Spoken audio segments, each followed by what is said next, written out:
Many have a vague notion of the concept of heaven, but no real understanding of the divine. It is often thought of as a better place where people go after they die. At funerals or when a loved one passes away, the idea of heaven becomes more real and tangible. It is common to speak of it as the place where the good people go. Friends and family of the deceased can take solace in the thought that they will reunite with their loved ones in this idealized place. While the Bible has a lot to say about life after death, it's important to consider that everyone must die, but not everyone will go to heaven. John 3:16 states, "For God so loved the world, that he gave his only begotten Son, that whosoever believeth in him should not perish, but have everlasting life." Then in verse 36, Jesus explains that he that believeth on the Son hath everlasting life, and he that believeth not the Son shall not see life, but the wrath of God abideth on him. Hebrews 9:27 reiterates this, noting that, "And as it is appointed unto men once to die, but after this the judgment." Thus, the Bible makes it clear that life after death is contingent upon one's faith in Jesus, and those who do not believe in him will not be saved. God is holy, perfect, and incomparable. No human being will ever be able to measure up to his perfection.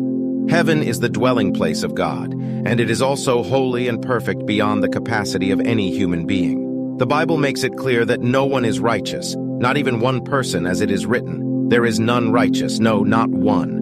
Romans 3:10. Even those people who we might call good are completely different from God's sinless perfection. If God were to allow sinful humans to enter the perfection of heaven, it would no longer be perfect.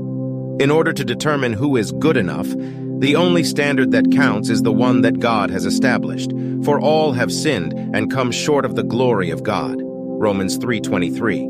As a consequence of our sin, we are eternally separated from God, for the wages of sin is death, but the gift of God is eternal life through Jesus Christ our Lord. Romans 6:23. God's justice requires that sin be punished, or he would not be fair. We can never make up for the wrongs we have committed in our lives, and our good deeds cannot outweigh the effects of our sins.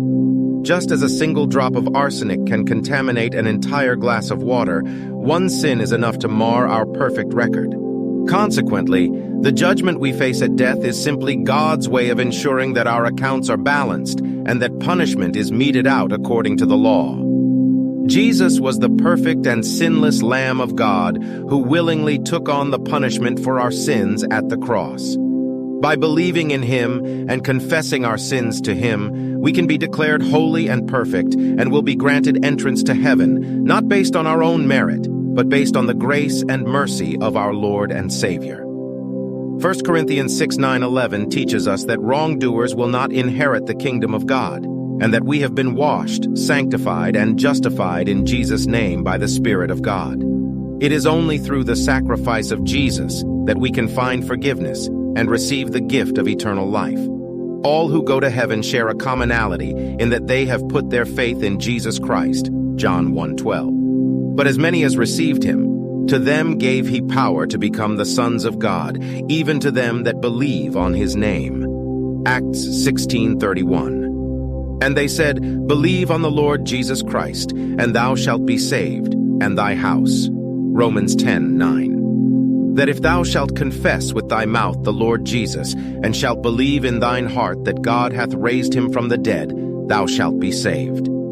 They have recognized that they are sinners in need of a Savior, and have humbly accepted God's offer of forgiveness. Through repentance and a commitment to follow Christ, Mark 8:34.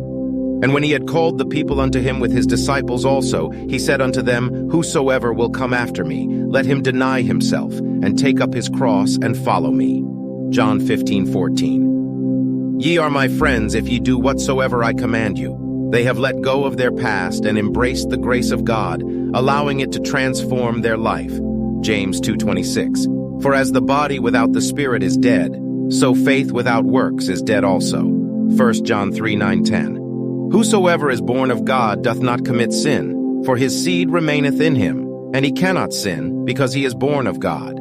In this the children of God are manifest, and the children of the devil. Whosoever doeth not righteousness is not of God, neither he that loveth not his brother.